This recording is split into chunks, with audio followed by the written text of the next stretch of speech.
রাজধানী আগরতলা থাকা গোপন অস্ত্র কারখানায় পুলিশের হানা, উদ্ধার আগ্নেয়াস্ত্র তৈরির একাধিক আধুনিক সরঞ্জাম, এলাকায় চাঞ্চল্য।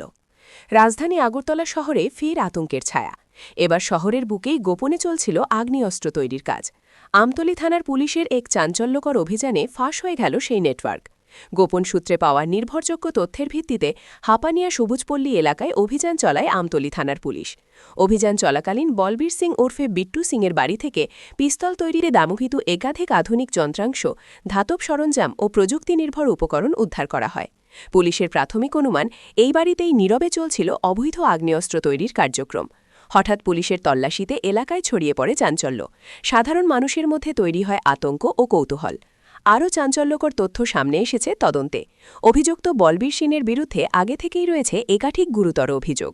অতীতে নিজের স্ত্রীকে গুলি করার অভিযোগেও তার নাম উঠে এসেছিল, যার তদন্ত প্রক্রিয়া এখনও সম্পূর্ণ হয়নি। এই ঘটনার পর পুলিশের সন্দেহ আরও গভীর। এই অস্ত্র তৈরি হচ্ছিল কার জন্য?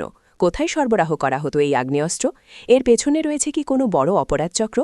উদ্ধার হওয়া সরঞ্জামের উৎস, অস্ত্র তৈরির পরিধি এবং এর সঙ্গে যুক্ত সমস্ত সম্ভাব্য যোগসূত্র খতিয়ে দেখতে তদন্তের পরিধি আরও বাড়িয়েছে পুলিশ। প্রশাসনের স্পষ্ট বার্তা, রাজধানী নিরাপত্তা নিয়ে কোনো আপোষ নয়।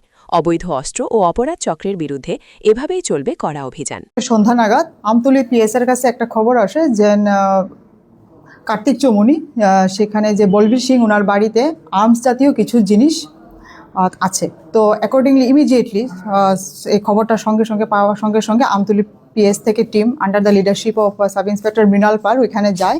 গিয়ে বাড়িটাকে বলবীর সিংয়ের বাড়িটাকে ভালো করে সার্চ করা হয়। সার্চ করে ওনার বাড়ি থেকে আমরা কিছু 7 কার্ট্রিজ কেস রিকভার করি, কিছু বুলেট জাতীয় আইটেমস রিকভার করি, প্লাস কিছু আরও টুলস আমরা এখান থেকে রিকভার করি। সেগুলিকে দেখে লাগছে যে উনি এগুলি দিয়ে কিছু আর্মস বানাতে পারে। তো অ্যাকর্ডিংলি বলবীর সিংকে আমরা আমাদের কাস্টডিতে নেই, উনি ডিটেইনড আছে। কালকে ওনাকে আমরা কোর্টে ফরওয়ার্ড করব রিমান্ড চেয়ে।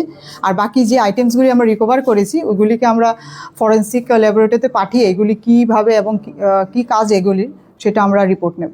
এর আমরা জানতে পেরেছি যে 2024-এ ওনার বিরুদ্ধে কলমছড়া পিএসে একটা কেস আছে। তো সেটা বাকি ডিটেলসটা আমরা আনছি যে উনি কিসে অভিযুক্ত ছিলেন এবং কী কী ম্যাটারে উনি আগে অ্যারেস্ট হয়েছিল, সেই ডিটেলসগুলো আমরা এখানে ইনক্লুড করছি।